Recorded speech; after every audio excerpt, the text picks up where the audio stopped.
Bronwen, welcome back to Wealth Talk. Hi, Christian. How are you?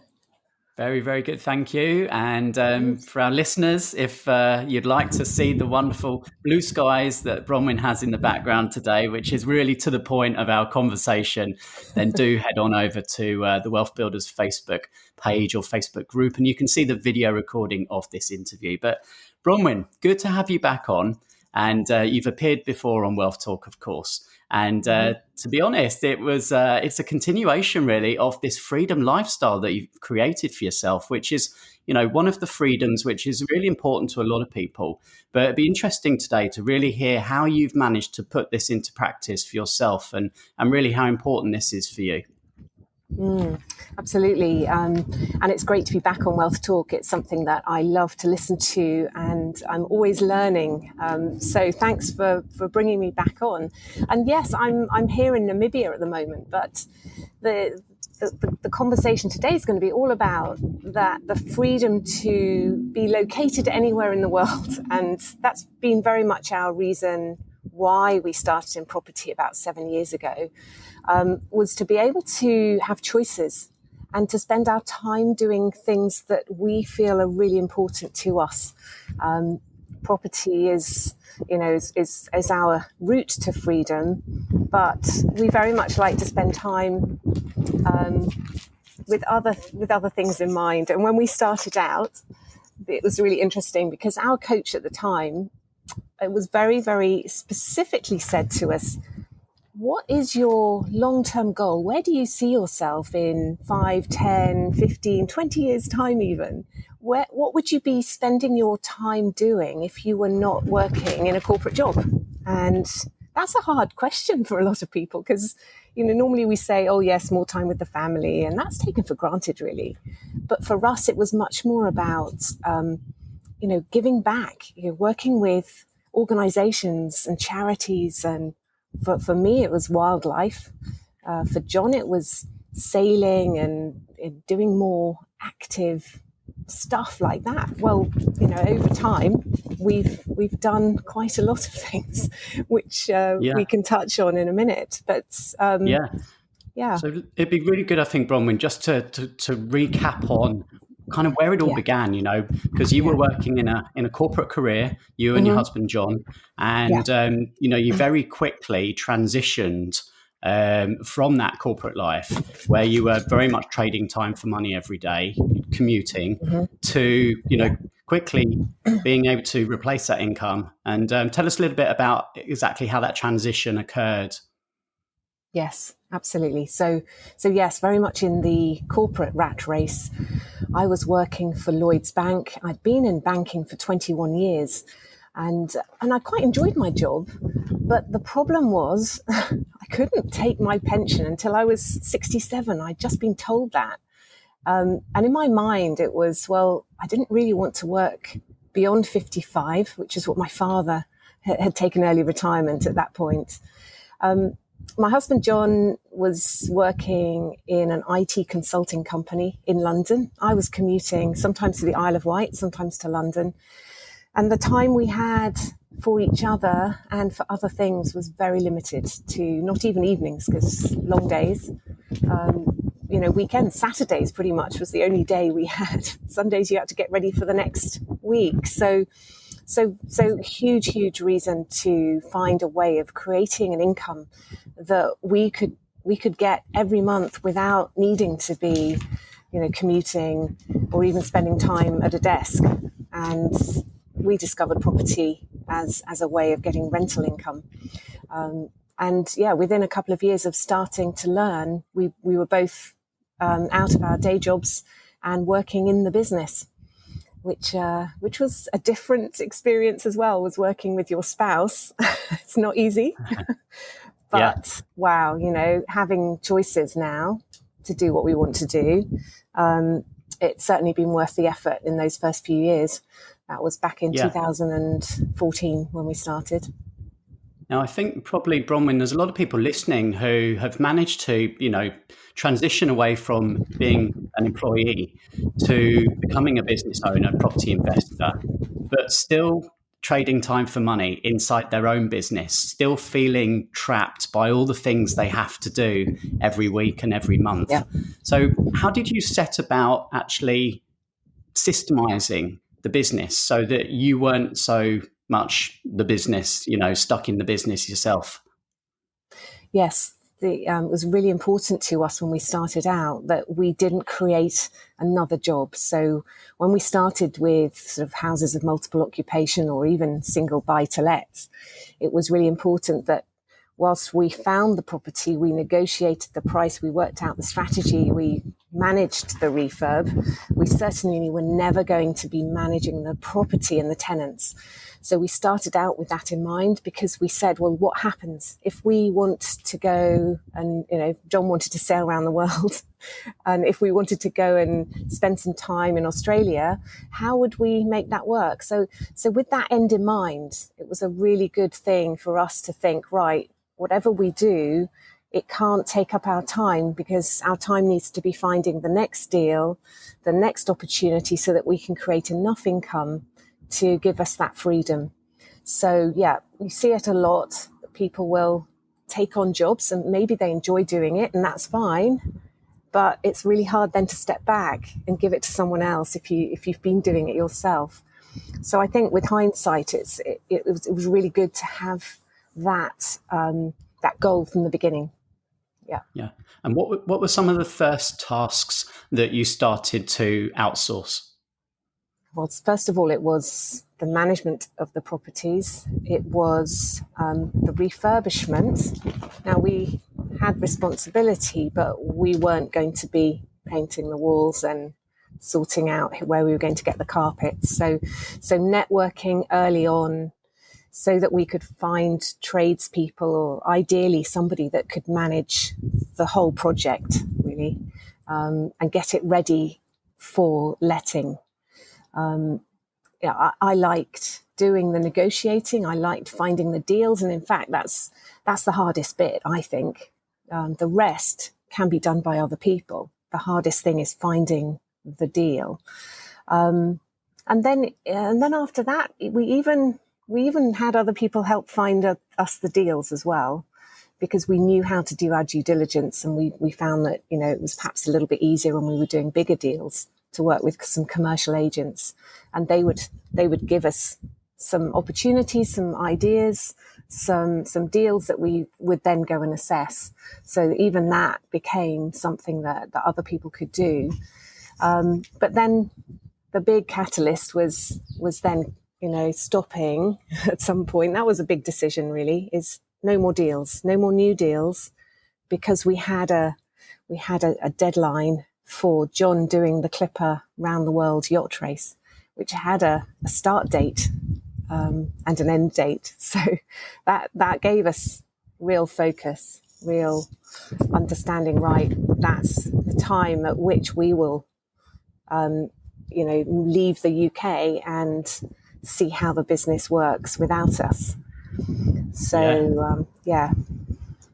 So that was, as you say, a real kind of milestone that you both had in your sights, and you had to make sure that things were set up by that point. But of course, until you actually, begin that epic journey, and I can't wait to hear all about that. But there must have been some teething problems along the way, and how did you find it when you were completely in other countries and you were spending lots of time traveling around? Was that kind of nerve-wracking at any point? How's the business going to manage without us? Oh yes, definitely. We had to get our house ready to rent out as well before we left, and we didn't. We were on this sort of this real focus of, right, we've got to do this by then. John was doing his training, so he was off for several weeks at a time training to sail this round the world yacht. So we had a lot to do. We had, at that point when we left in 2017, we had 4 businesses, 3 of them property related, and then my education business. And in fact, I set that up with going around the world in mind, because it was something that I love doing, is helping other people learn. And I'd done quite a lot of that the previous couple of years with Simon Zucci. So I'd been hosting the PIN meetings, and I'd been teaching mastermind groups locally for Simon. So yeah, we had 4 businesses to sort of go, well, okay, are they ready for us to go? Or do we take them with us? You know, the technology is fantastic. So if I take my laptop with me, it doesn't matter where I am. I can still coach people. I can still have these meetings and still Zoom chat with people. It just felt a bit like, is it going to work? We didn't really know. And so I set my sights on the first 3 months. So with John left the UK in July 2017. I then left in the September to go and meet him in Uruguay. And it wasn't until I was in Uruguay that I actually did a Facebook Live, and I still have it on Facebook. It's very precious to me. I did a Facebook Live and said, I'm here in Uruguay. I've been here 2 weeks. I'm not coming home. I mean, I told my kids and stuff, but I didn't actually admit to anyone else that I was going to keep going on this journey. Because I wasn't sure it would work. But by committing, again, another thing like that, committing and saying it to friends and family and the public just made me think, okay, this is going to work. The confidence, the ability to say, well, we've done everything we need to do. We've got really good people on the ground in the UK. The finances were working.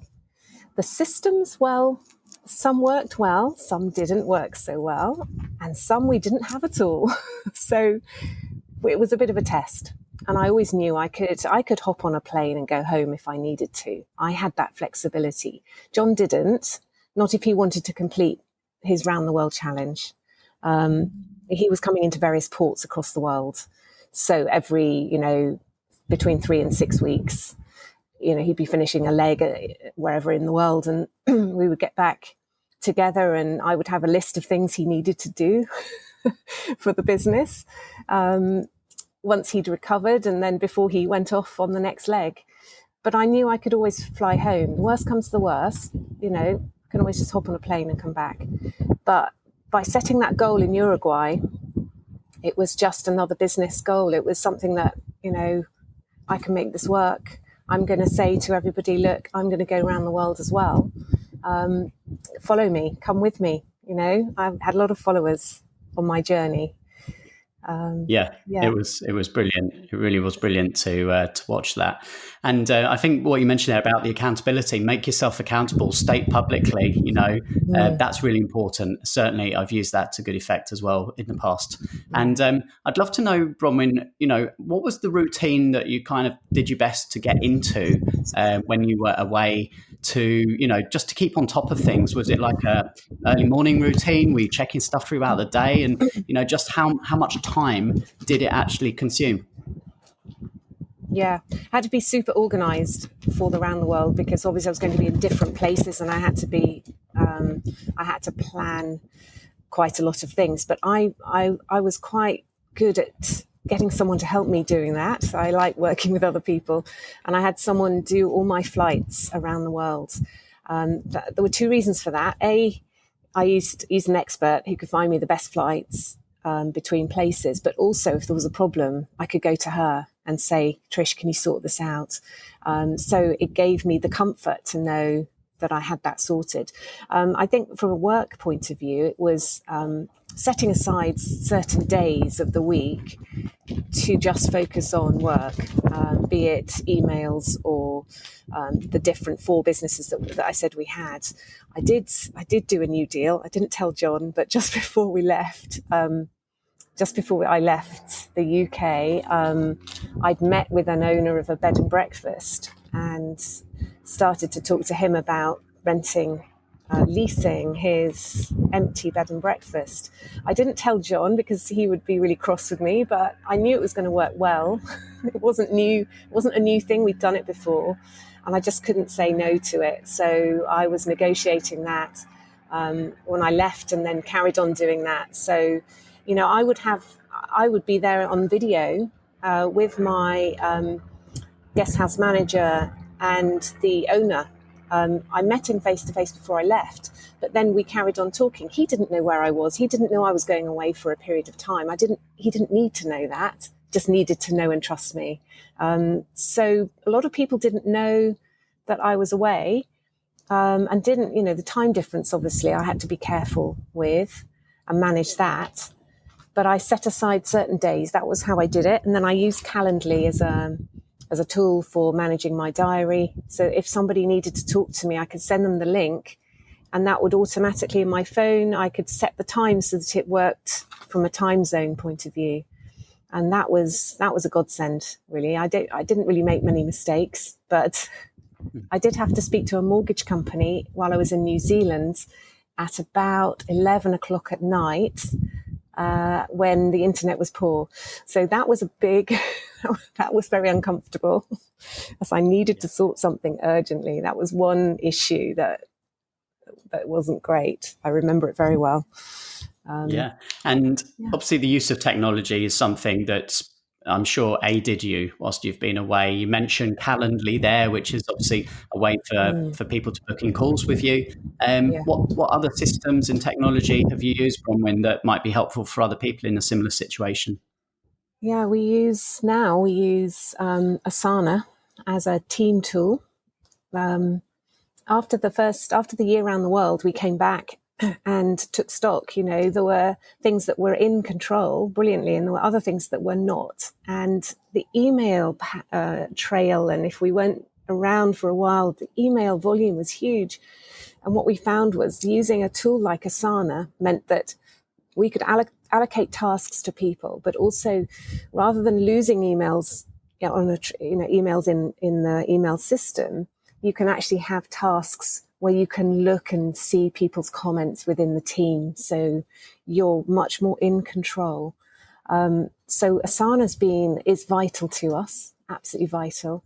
LastPass for passwords, because as you know, when you go to different countries, some things work and some things don't, or because you're using a different Wi-Fi system, sometimes things go a little bit awry. And knowing that all our passwords and everything is accessible by us and by people that we want to use those things also meant that from a security point of view, we were comfortable. Those are the two key ones. Calendly I've talked about. And my MacBook Pro, really. I can't, using really good equipment, with great memory, the highest memory storage. Dropbox is the other one.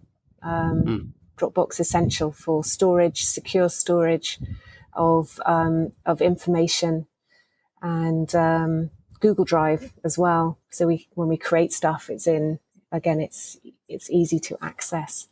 So but the first year, as I said, this is how we learned. We realized what worked well and what didn't work so well. After that, round the world, we had a few months at home, and then we went to Australia, and that's where I wrote my book.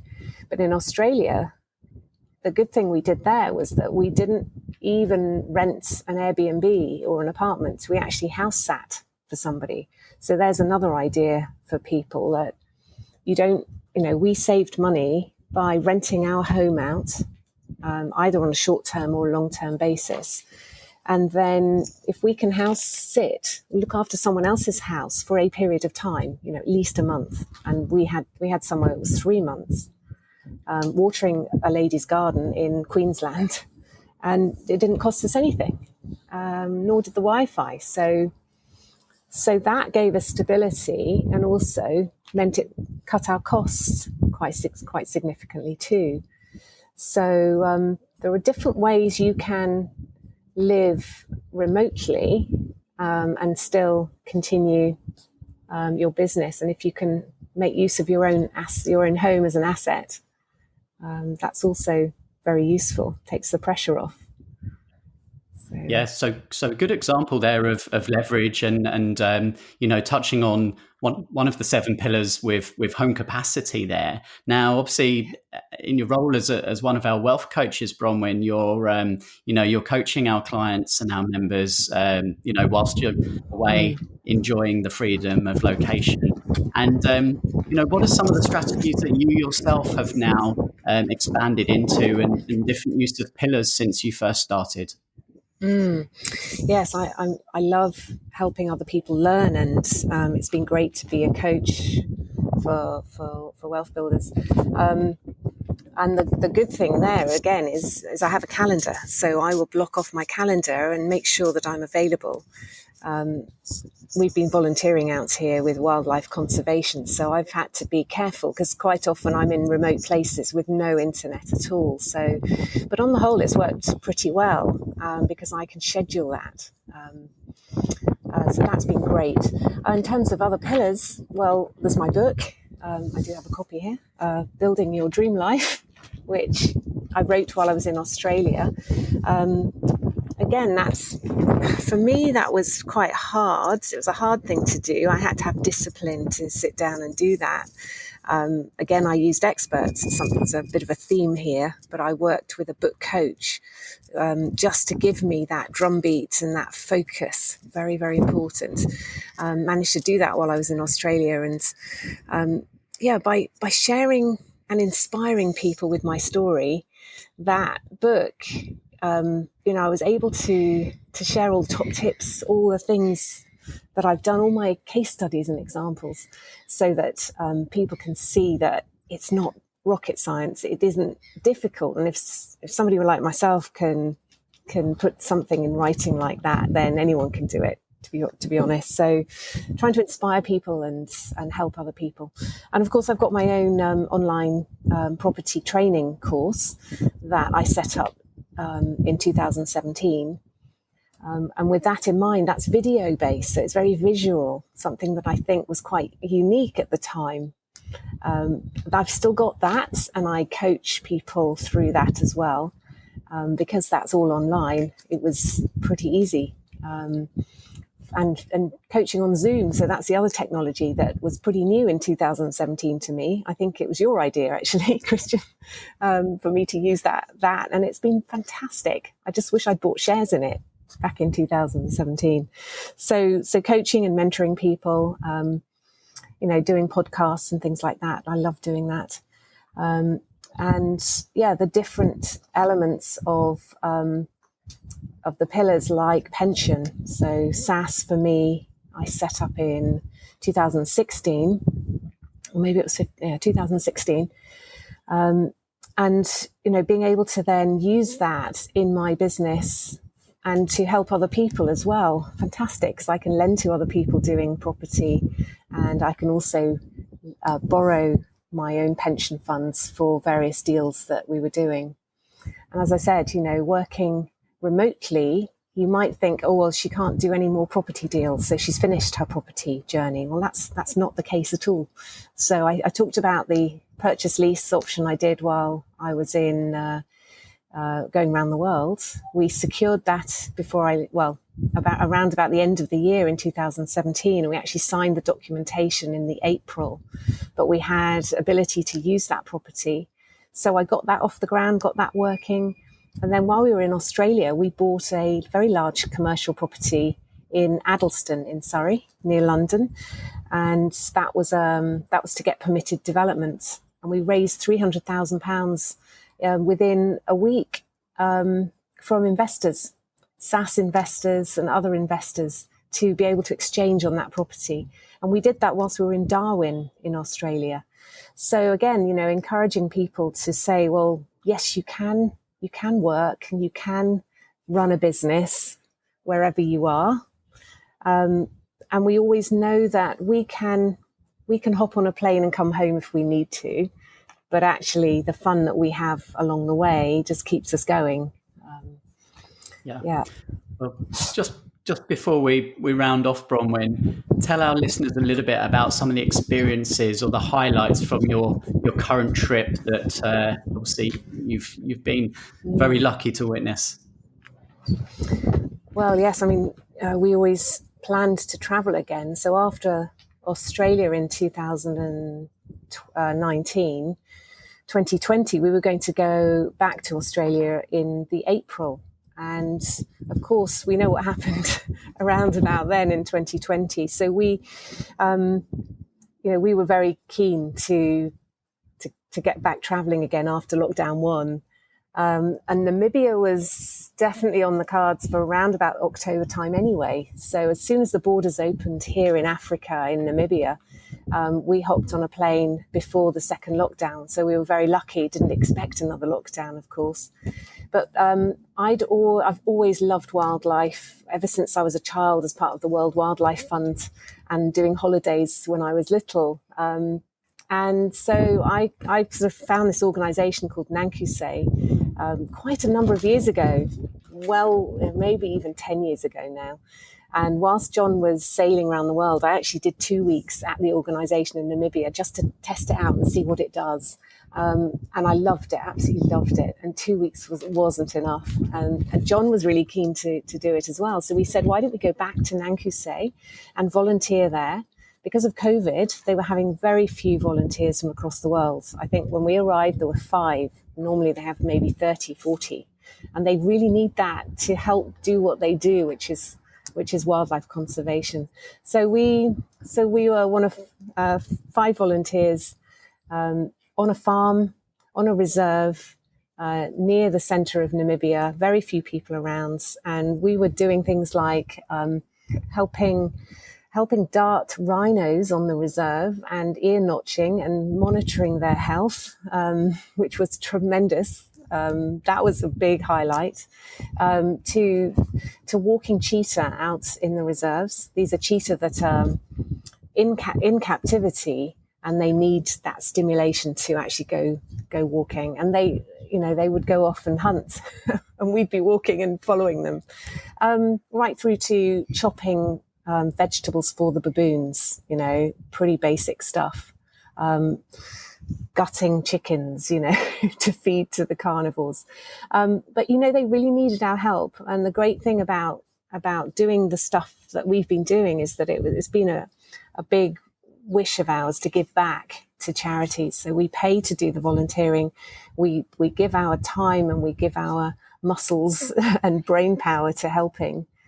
And even now, John's working on a spreadsheet to help the Lifeline Clinic monitor what they do with young people in the community in terms of their the medical care, so that we've got skills and abilities to help other people, and it's really rewarding.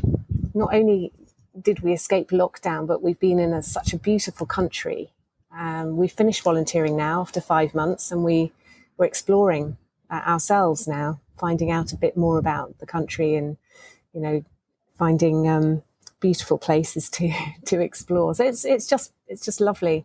And I feel very blessed that we've had the chance to escape, really, and have the guts to just do it, because we've done it before. So we didn't have that fear, I think.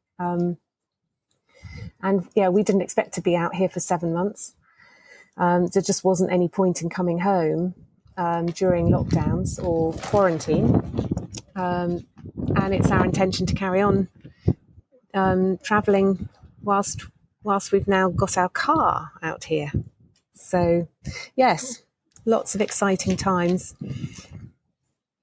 Yeah, good. Well, it's been so good to hear from you, Bronwen, as to how you've actually managed to make this a reality. It's something I know that is a dream for so many people. You've brought it to life, and proof that it's absolutely possible to leverage systems, to leverage people in a good, positive way, so that you can do more of what you love. And ultimately, that's the reason I'm sure everyone is building wealth. It's not because they want the money, it's because they want the lifestyle that can bring. And for anyone who is in the Wealth Builders community, obviously, Bronwen, they're already connected. They can reach you through our private Facebook group. For anyone who's not within our members community already, where's the best place for them to go online and kind of find out more about what you do? Yeah, you can find me on social media. I mean, LinkedIn and Facebook, I'm very active in. I'm sure you can there's a link that you've got that you can put in the show notes of, if you want to have a chat with me. I've got a diary system. You can book half an hour for free and talk to me about how I can help you with your property journey and maybe your mindset as well. Because I think the one key thing I want to say to people now is don't wait. You know, if you've got the freedom, and yes, my kids are older, so and you know, I don't have any parents now, so they've both died. So I suppose from that point of view, it's been easier. But don't keep putting it off and go, well, maybe next year, maybe next year. Just have a go. Come and talk to me. Start thinking and planning something that's real to you and your family.